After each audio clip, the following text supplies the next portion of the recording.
Well, 2 days after the MP government gave in to the demands of villagers staging a similar sort of protest in Khandwa district of the state, there came a crackdown on dam ousties in the Harda district of the state, who have now been forcibly dragged out of water. The Madhya Pradesh government has made it extremely clear that it has no intention of giving in to the villagers' demands, protesting against the government's decision of raising the water level in the Indira Sagar dam. And earlier on, we spoke to Suman Khade. He's the Harda district collector. And here's what he told us. He said, of course, that it was extremely necessary for the health of these villagers to pull them out. शांतिपूर्ण तरीके से सभी लोगों को निकाल दिया है और लोगों को साथ किया गया है। कोई दिक्कत नहीं, सभी लोग शांत हैं, कोई दिक्कत नहीं है, सब शांत है। अभी तो वो बात अलग है, अभी जो यहाँ का ऑपरेशन चल रहा है समझ में चाहिए आपको। चूँकि लगातार ये पिछले 14 दिनों से यहाँ पे मौजूद हैं और इनको नुकसान हो सकता है, इनके जीवन को नुकसान हो सकता है, गंभीर किस्म की बीमारियां हो सकती हैं।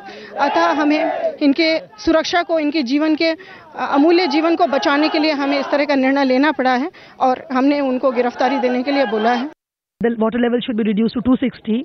That is as per the order of the High Court and the Supreme Court. We are asking that demand should be met right now, so that before people are allotted their fresh lands, their original lands are not submerged and people don't have to starve. That's the reason why we are sitting here.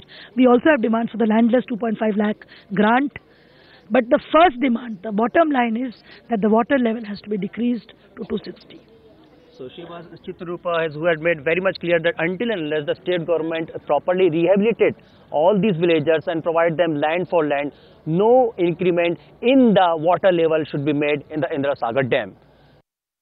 This is the Khardana village of district Harda in Madhya Pradesh, and there are the ousties and protesters who are protesting here in the Nag Deep water from the past 15 days. And as you can see, the district administration has already imposed section 144 yesterday, and today in the morning hours the police force along with the district administrative officials and few medical teams are already arrived in this village. And as soon as these police force try to crack down on them, the villagers here are now moving much deeper in the water, and they have decided that they are not going to end up their protest. And still this heavy police force is already being deployed here. As you can see, they have already damaged and destroyed the tent which was being prepared by the protester just outside this particular bank of river. And still the heavy police force and along with the collector of Harda and administrative officials are already there, and still the ousties and the protesters are not ready to give up, and they are still in the water and are going in very deep in the water and are not ready to give up and are going to continue their protest. With camera person Pankaj Dwivedi, Ashutosh Gupta in Khardana village for Times Now.